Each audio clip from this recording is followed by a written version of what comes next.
Vamos a leer juntos la palabra del Señor y luego me da unos 20, 25, 30 minutos para predicar esta noche. ¿Estamos listos? Primera de Corintios, capítulo 10, verso 12.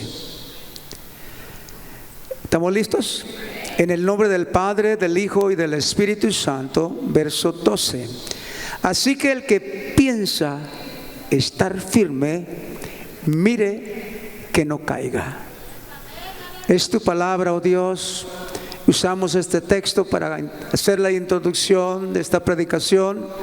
Pedimos, Señor, la sabiduría de arriba, del cielo, para poder compartir tu palabra esta noche. Y que la palabra, Señor, que sea expuesta no vuelva vacía, sino haga aquello lo que tiene que hacer para darte la gloria y honra a ti, oh Dios. En el nombre de Jesús. Espíritu Santo, toma control. Amén. Tome su lugar, siéntese. Qué bueno que estamos en la casa del Señor. Estaba hoy recordando algunos errores que yo he cometido en algunas malas decisiones que yo he hecho. ¿Cuántos han cometido errores? Todos nosotros sin duda hemos cometido errores. Y me nació escribir esta enseñanza para hoy en esta noche. Se titula El precio de los errores.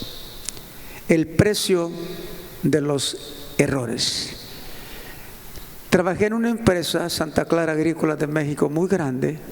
Tenían 36,000 hectáreas. Y eran más o menos unos 200, 300 empleados. Y luego había grupos de indígenas que la compañía contrataba.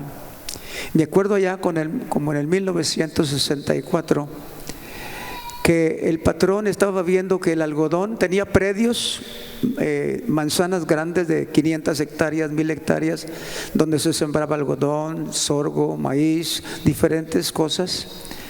Y el patrón era un americano. El patrón estaba viendo que no le daba mucho dinero y comenzó a dedicarse a la ganadería. Y comenzó a desmontar predios, porque era mucha tierra, eran 36,000 hectáreas. Comenzó a desmontar y tenía como unas 30 máquinas Caterpillar desmontando, quitando el monte.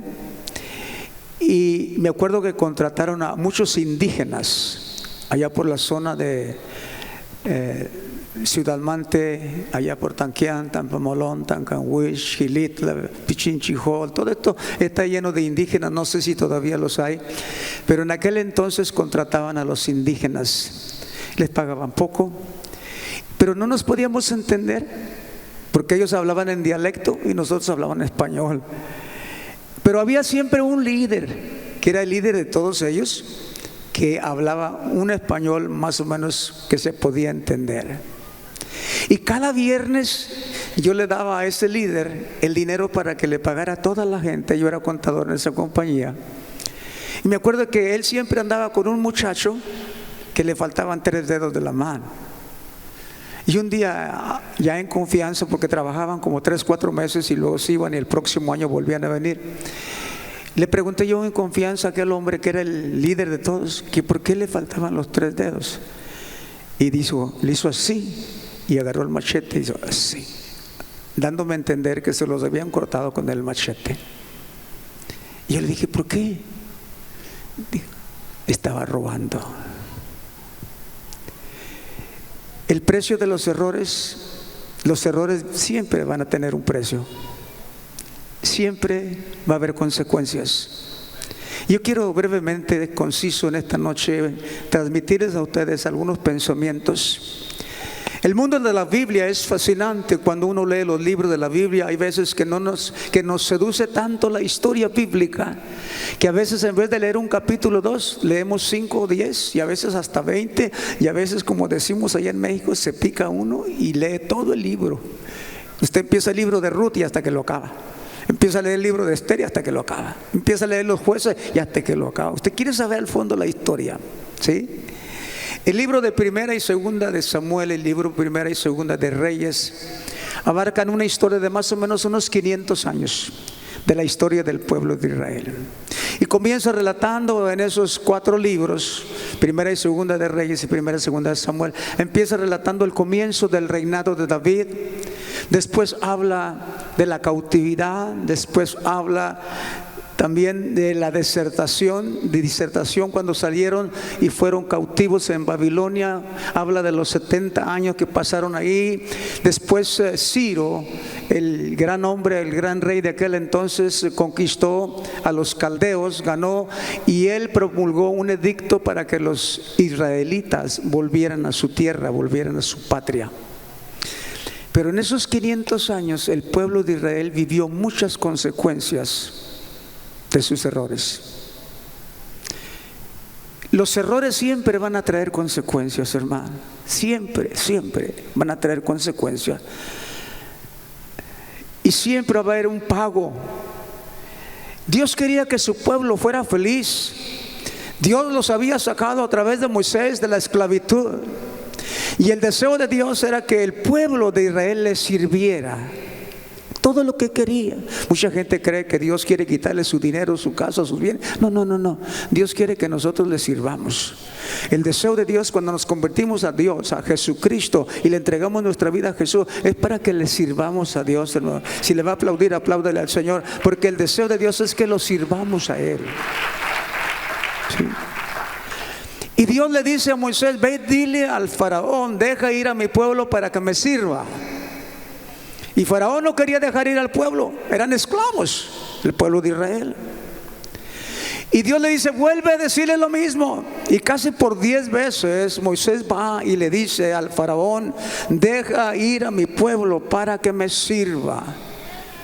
Pero comienzan esos 500 años y el pueblo solamente era rebelde, desobediente e idólatra. Y muchas veces usted lee la Biblia, el Antiguo Testamento, usted se va a dar cuenta cómo venía el enemigo y los capturaba, les quitaba la cosecha, les quitaba la comida, y cómo sufrían las consecuencias por apartarse de Dios, hermano. Cuando la gente se aparta de Dios, vienen las consecuencias. Cuando cometemos errores, vienen las consecuencias. Me encontré un hermano trabajando ahí, haciendo unas calles que andan en una construcción.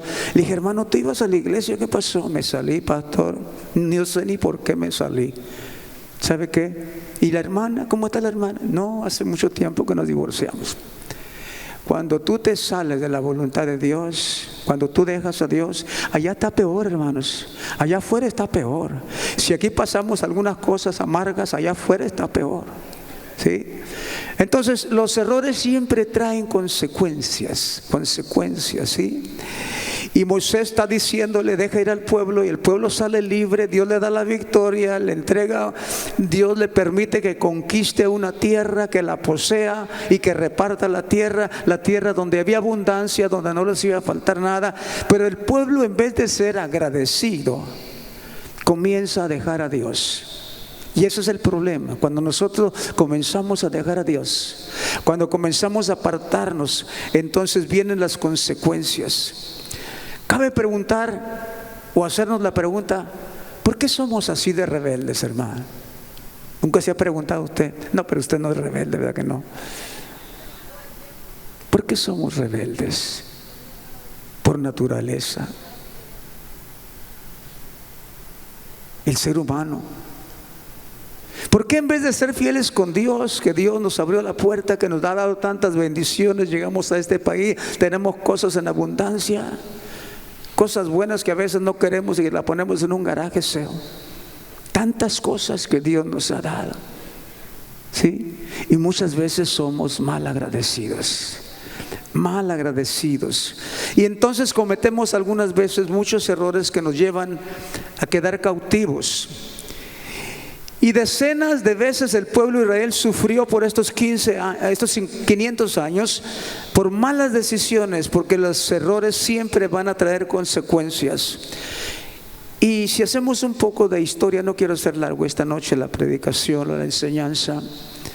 Desde el comienzo de la creación, el ser humano comenzó a cometer errores. Adán y Eva desobedecieron. Y usted sabe las consecuencias: fueron echados del Edén. No tenía que trabajar, tenía que ser un hombre y una mujer que iban a disfrutar. Caen en la desobediencia, ahora son esclavos del trabajo. La mujer con dolores va a tener sus problemas para tener a sus hijos, y vienen todas estas condiciones, estas maldiciones que fueron motivadas solamente por el error. Cuando cometemos un error, luego Caín comete el error. Dios le dice: el pecado está a la puerta, pero tú eres el que vas a decidir. Porque hay mucha gente que culpa a Dios. ¿Por qué permitió Dios esto?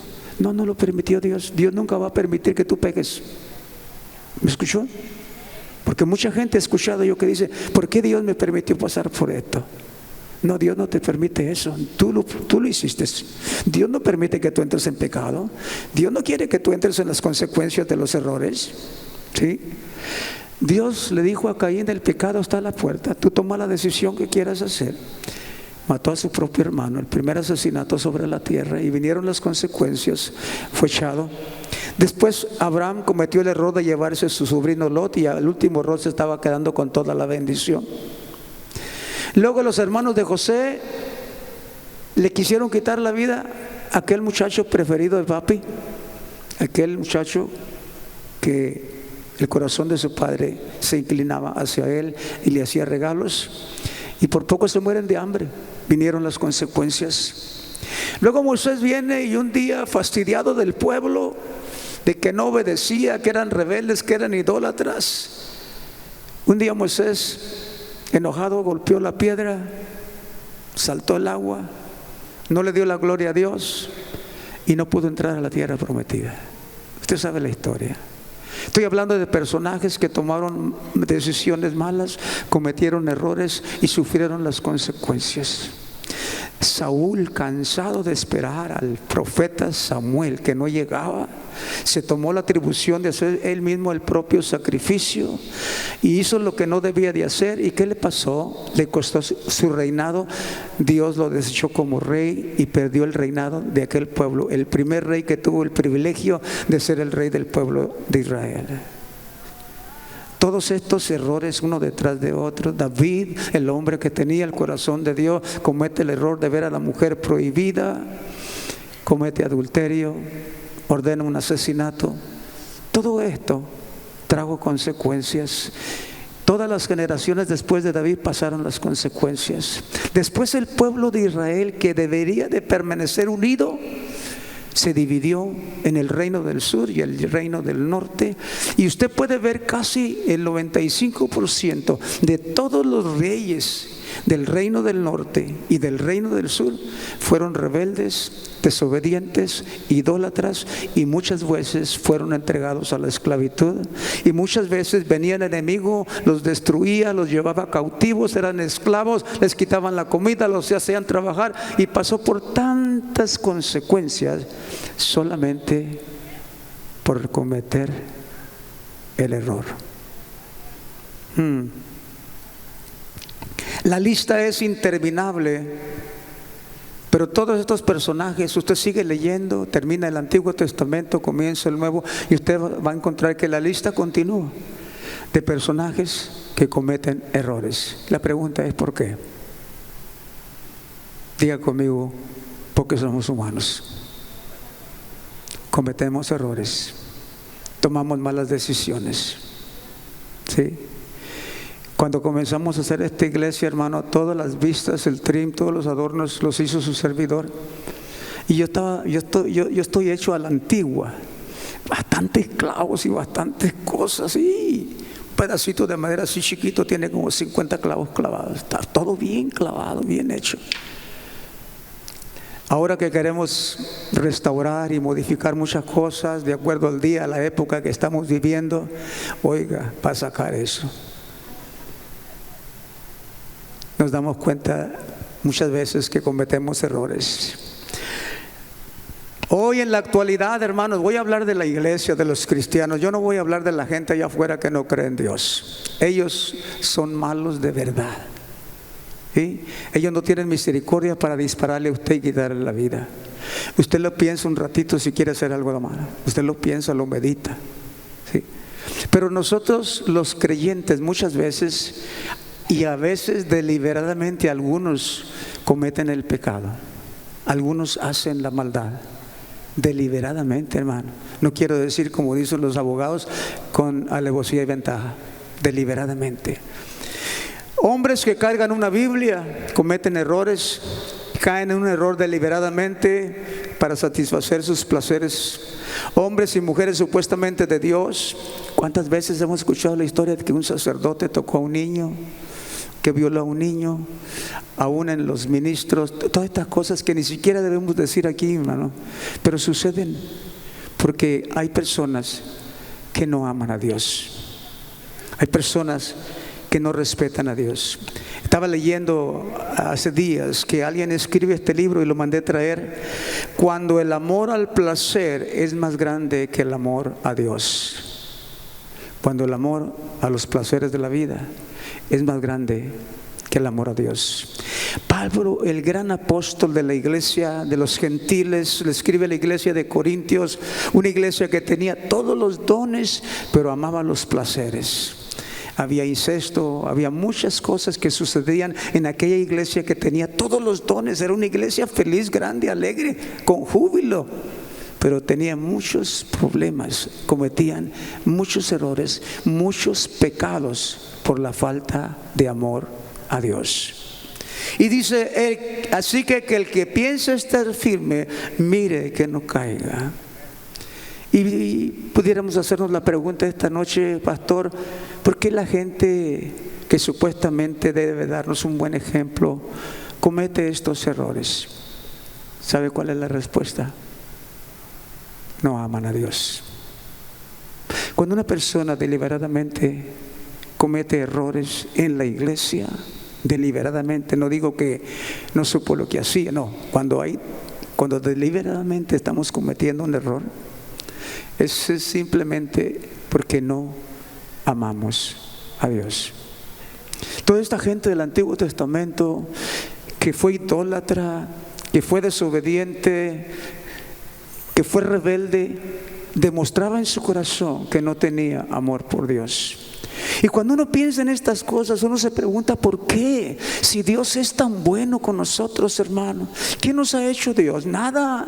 Dios solamente quiere bendecirnos todos los días. Cada día nos bendice, hermano. Yo paso por aquí, ya voy a 78 años y Dios me ha dado tanta fuerza y tanto vigor y estoy tan sano. Oiga, ¿cómo puedo yo pagarle a Dios, hermano? ¿Cómo? No hay manera de que yo le pueda pagar a Dios. ¿Y cómo le voy a fallar al Señor? ¿Cómo voy a cometer errores cuando Dios me ha bendecido tanto?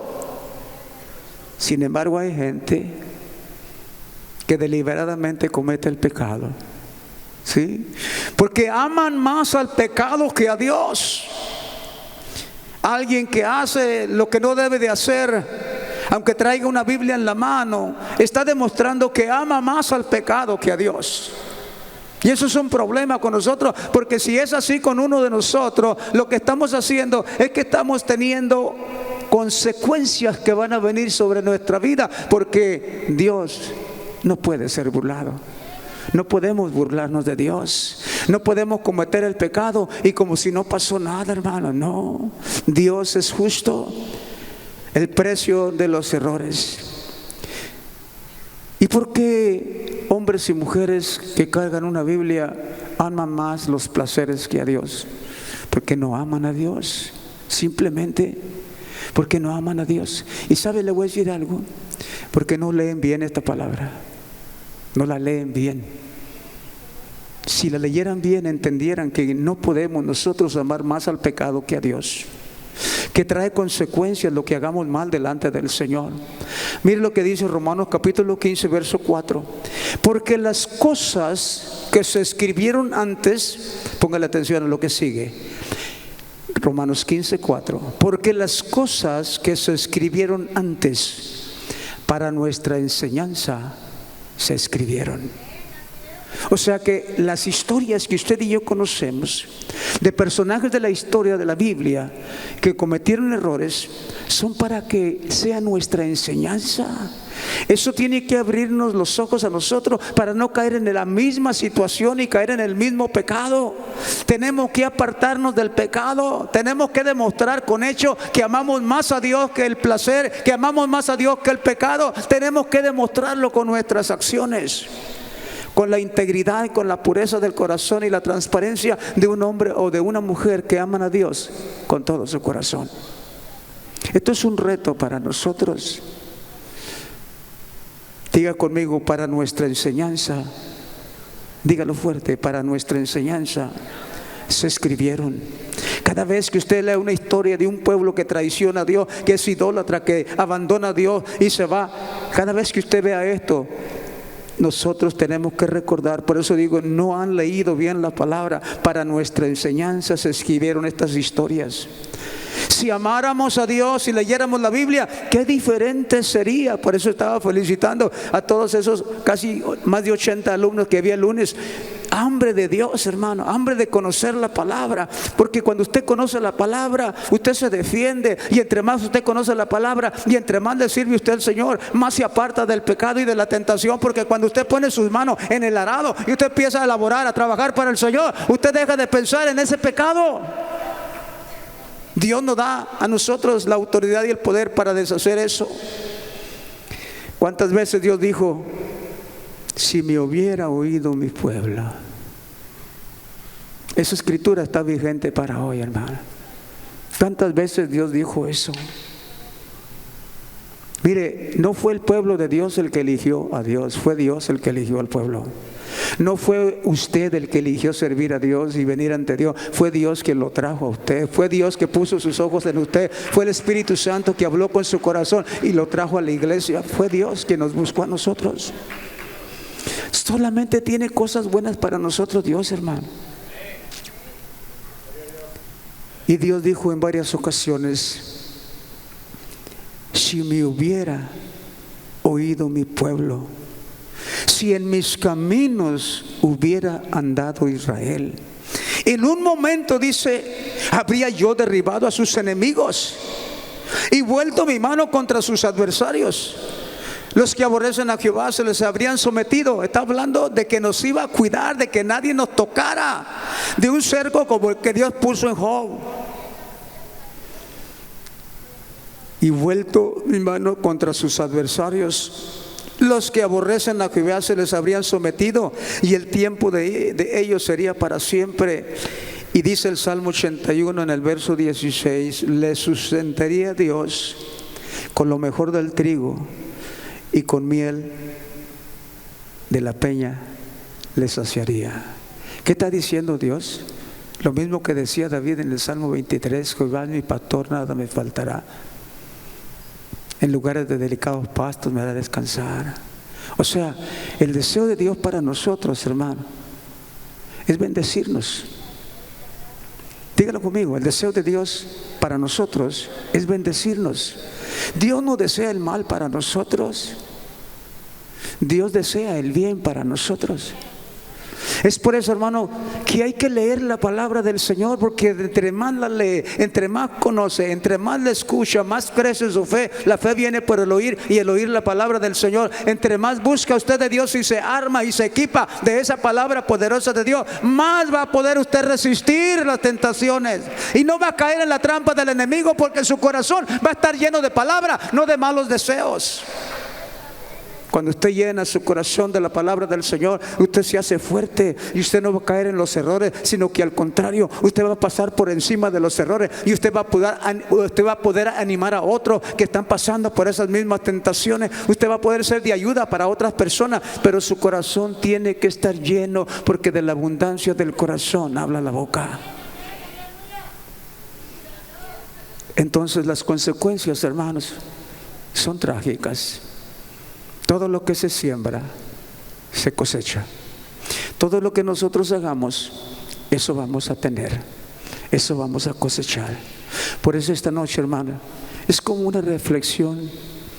Usted reflexiona en su vida y realice que no vale la pena cometer un error, no vale la pena meterse en el pecado, no vale la pena buscar al mundo, no vale la pena dejarnos deslumbrar por las cosas que brillan allá afuera, porque es puro oropel, no es oro, hermano. Es como ese oropel que traen en las cajetillas de cigarro, es como ese aluminio brilloso que solamente brilla, pero que no sirve para nada. El verdadero oro es lo que hay en su corazón, es lo que hay en el corazón de nosotros, porque ahí es donde Dios habita, ahí donde la presencia del Espíritu Santo está para ayudarnos todos los días a salir victoriosos.